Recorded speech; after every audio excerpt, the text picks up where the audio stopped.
Olá, assombrados, eu sou Ana Paula. Deixa eu puxar mais o microfone. Eu sou Ana Paula e vou contar um relato para vocês nesse tipo ao vivo de hoje. A gata veio sentar aqui na minha frente, bem aqui na frente, tá bom? Para quem não conhece, nós somos o canal Assombrado, temos vídeos todos os dias no canal. Todas as noites tem relato ao vivo, entre 10 e 11 horas da noite.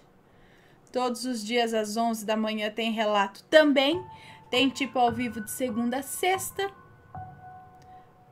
Coletânea de relatos no sábado, coletânea temática de relatos no domingo, 12:30 todos os dias tem vídeo do Matheus com o Almanaque Assombrado de segunda a sexta, notícias de sábado e domingo. E de domingo também tem especial... E é isso, temos uma loja virtual, a lojaassombrada.com.br. Passa lá, faz uma visitinha, tô com pelo de gato aqui. E não se esqueçam de deixar o seu like neste vídeo, ok? Mocinha, deita aqui, ó. Deita aqui. Eu acho que eu não vou conseguir ler direito com você se tomando banho na minha frente.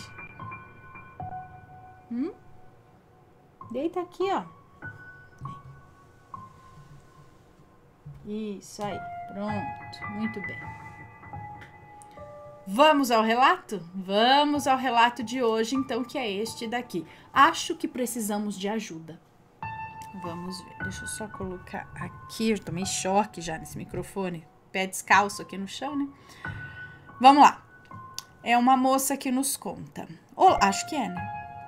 Olá, Ana, oi, assombrados, espero que todos vocês estejam bem. Bom, hoje não venho com um relato convencional, mas com um pedido de ajuda ou uma explicação. Eu sou bem leiga a respeito dessas coisas envolvendo o sobrenatural e afins. No entanto, eu sei que por aqui tem uma galera que pode me auxiliar e tentar me dar algum respaldo a respeito do que tem ocorrido desde que eu me lembro por gente. Os nomes já estão trocados, Ana, pode ficar tranquila quanto a isso. Muito obrigada. Certo. Desde bebê, eu sempre frequentei a casa de uma tia minha e ela tem um filho com problema, o Júlio. Basicamente, ele é um adulto com a mentalidade de uma criança e até aí tudo normal. A questão é que o Júlio conversa com parentes que já morreram e tem total consciência de que eles já se foram. E além disso, ele também tem esse amigo imaginário que ele chama de seu... Tá, o nome do amiguinho foi trocado, mas eu mantive o seu, porque ele realmente chama esse homem, senhor, assim. Tá, então, ele também tem esse amigo imaginário que ele chama de seu Eurico. Os nomes trocados, tá bom? Quando eu era menor, eu não via nada demais nessa amizade. Entretanto, conforme eu fui crescendo, fui reparando em algumas coisas pontuais e juntando um ocorrido aqui e outro ali. Comecei a ter para mim que esse seu Eurico não era apenas um amigo imaginário, mas uma entidade, um espírito ou algo do gênero. Eu tentei investigar um pouco mais a fundo sobre essa amizade, mas ao que parece, ninguém sabe ao certo quando ela se iniciou. Só consegui descobrir que desde muito pequeno o Júlio já falava com o seu Eurico. Minha avó e meu pai diziam que ele conversava sempre aos sussurros com esse cara e que quando notava alguém prestando atenção no diálogo, ou ele parava de falar no mesmo instante, ou não sei o que. Ele parava de falar no mesmo instante.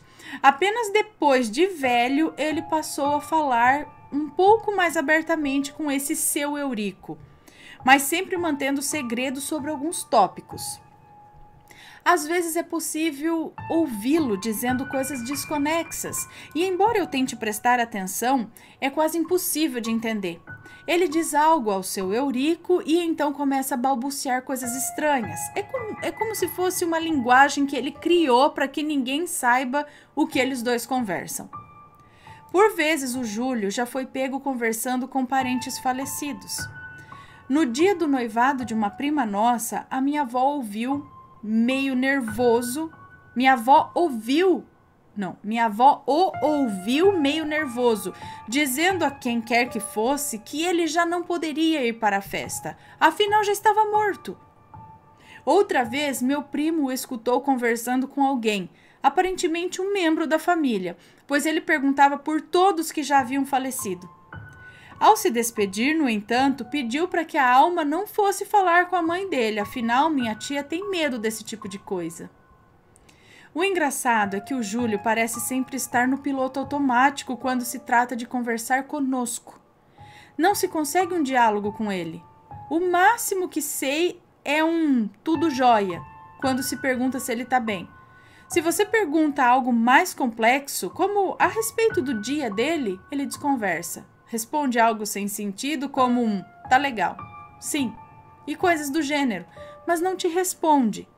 Enquanto isso, com os espíritos de pessoas que já se foram, ele é completamente articulado e conversa como uma pessoa completamente normal, sem nenhuma das limitações que ele apresenta conosco. Júlio, por sua situação mental, sempre precisou tomar muitos remédios. Ele costumava ficar nervoso sempre e tinha crises onde ele se mordia, se batia e tudo mais. Era incrível. Júlio podia estar na mais perfeita paz. Então era como se algo começasse a incomodá-lo, tanto que ele corria até a mãe ou o pai e começava a socar a própria cabeça, a morder a boca ou a mão. O Júlio não sentia dor e calmantes não resolviam. Júlio gritava e se machucava, dizia querer morrer e outras coisas mais. Depois da crise, contudo, ele não era mais o mesmo. Ele pedia desculpas e sempre dizia a mesma coisa. Eu não quero me morder, eu não quero me machucar, dói. E eu sempre senti como se algo mandasse ele fazer isso, como se algo o induzisse a isso. Ele sempre dizia não querer fazer as coisas que fazia. Agora Júlio toma remédios, anda dopado e apesar disso ainda leva o seu Eurico por todo canto onde vai.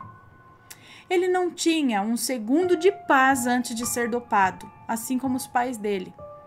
Meu irmão uma vez me contou que estava dormindo no quarto do Júlio em uma das férias que passamos lá, e no dia em questão o Júlio se levantou e pediu ao seu Eurico que não fizesse barulho, afinal meu irmão estava dormindo. Seu Eurico pareceu saber que ele não estava, porque segundos depois o Júlio lhe disse: "Deixe de ser bobo, seu Eurico. É claro que ele está dormindo." E deixou o quarto, pedindo para que seu Eurico lhe acompanhasse para fora. Outra vez, minha prima dormia só em um dos quartos. Outra vez, minha prima dormia sozinha, acho, em um dos quartos. E Júlio tem a mania de passar de cômodo em cômodo antes de dormir e dar aos convidados boa noite. Como Júlio tem um alto grau de miopia e rejeitou os óculos, às vezes ele precisa chegar perto da cama para se certificar quem é que está deitado ali para desejar boa noite. Sem reconhecer a minha prima, Júlio acendeu a luz e caminhou para mais perto. No meio do caminho, contudo, virou-se e pediu para o seu Eurico que não cruzasse a porta. Disse-lhe que se o fizesse iria assustar a minha prima. Não preciso nem dizer que a pobre coitada ficou com medo o resto da noite, não é? O que aconteceu comigo foi algo estranho, sem pé nem cabeça, mas que me assusta. Houve uma época em que eu estava obcecada por Júlio e seu Eurico. Eu queria descobrir quem era esse ser, o que ele queria e se era ele quem mantinha o meu primo perturbado como ele estava. Então comecei a tirar fotos do Júlio e do ambiente onde ele estava, mas nada nunca apareceu nas imagens. Não satisfeita, me escondi para filmar algum de seus diálogos com o seu Eurico e tentar analisar. Me escondi, porque, como eu disse, o Júlio não fala de forma comum quando há alguém ouvindo. Deste modo, pensei que se eu me escondesse e gravasse, poderia ouvir depois e tentar descobrir alguma coisa. Mas eu fui descoberta. Eu estava muito bem escondida, pelo menos era o que eu achava. E o Júlio dizia coisas que eu não podia entender. Mas houve um momento em que ele parou de falar, Vou espirrar. Houve um momento em que ele parou de falar como se tivesse sido interrompido por seu Eurico. Então ele virou-se diretamente para onde eu estava escondida. Júlio sequer procurou, apenas virou a cabeça em minha direção e me encarou. Um frio percorreu minha espinha e eu não quis pagar para ver o que poderia acontecer em seguida. Sendo assim, corri para onde encontraria a companhia da minha tia, afinal estávamos apenas nós três na casa naquele final de semana. Não tentei mais nada durante o dia, mas o meu aviso veio à noite. Minha tia estava tomando banho e eu estava deitada em uma das camas de solteiro do quarto, e Júlio esperava a mãe para rezar com ela, como de costume. Ele estava parado na soleira da porta e resmungava coisas que eu não fazia questão de entender, olhando para o chão. Em um dado momento, Júlio ergueu a cabeça, virou-se para o corredor e deu uma risada tão horrível, olha, digna de um filme. Foi um tão penetrante que me fez erguer a cabeça na hora e quase fez com que o meu coração parasse de bater.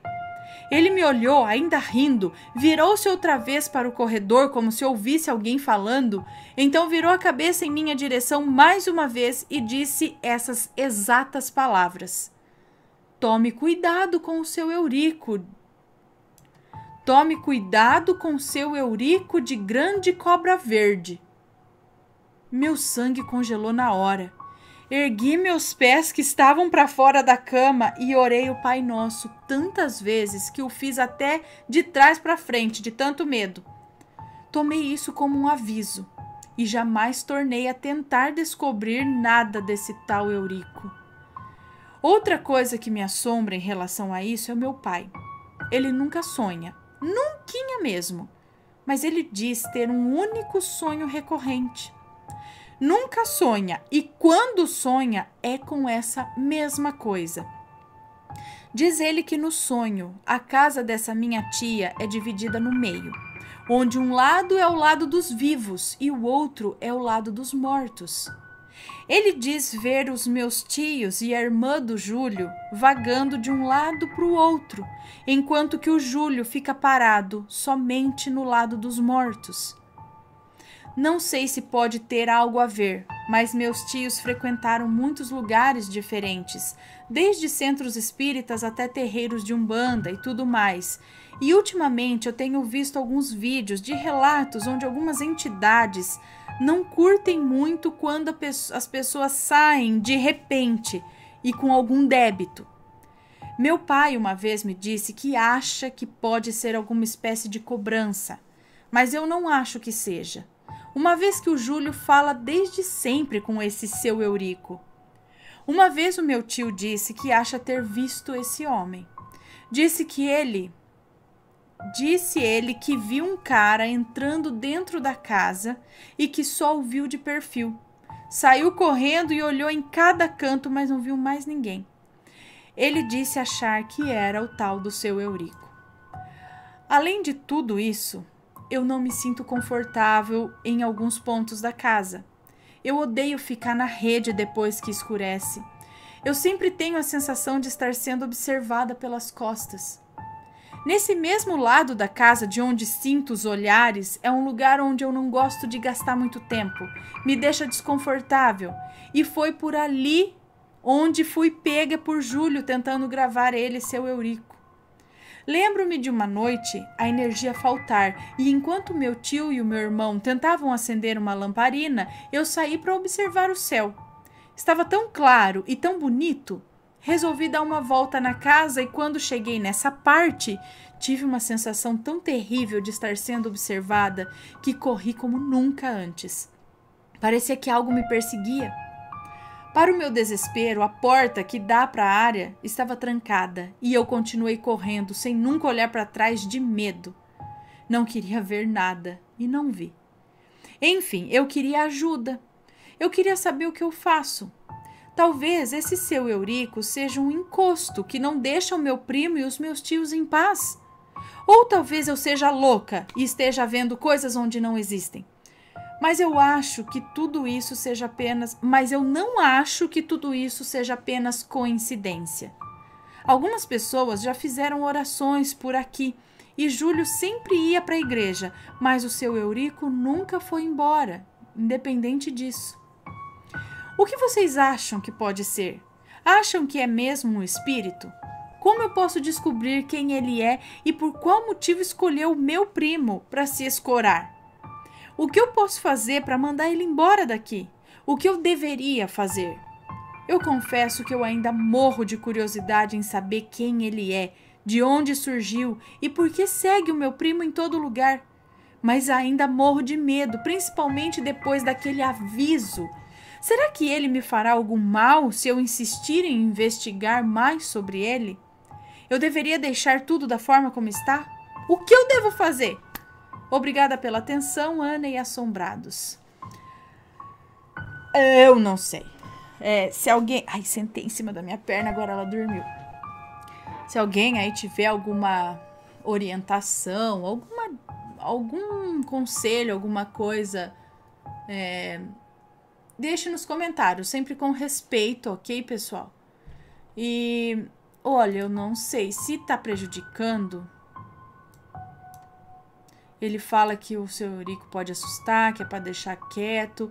Eu não sei se pode ser coisa da cabeça dele, realmente ele criou essa pessoa ali, mas o estranho é ele saber coisas, por exemplo, que o seu irmão estava dormindo. Ele acreditava que estava dormindo, mas ele não estava quieto lá. E aí ele falou, claro que ele está dormindo, não seja por dizer, o outro cara falou para ele, não está dormindo não. Falou, não, ele está dormindo sim. Seria uma dupla personalidade? E essa outra personalidade, uma tripla personalidade? Eu não sei. E também de saber onde a moça estava escondida, olhar direto para lá. Não sei. Agora, ele falou aqui, ó, tome cuidado com seu Eurico de grande cobra verde. Isso pode dizer alguma coisa? Eu não tenho conhecimento, mas eu não sei, seria um protetor dele? Por que ele conversa muito bem com os espíritos e quase não quer contato com os vivos, né? Conversa pouco e tudo mais. Não sei, se alguém souber, puder dar uma ajuda até através dos comentários, com esclarecimentos, é muito bem-vindo. E sempre com respeito. Né, pessoal? Certo? Então é isso. Esse foi o relato de hoje. Um beijo pra vocês. Fiquem atentos que logo mais tem mais relatos. A gente se vê de novo, ok? Beijos e fui!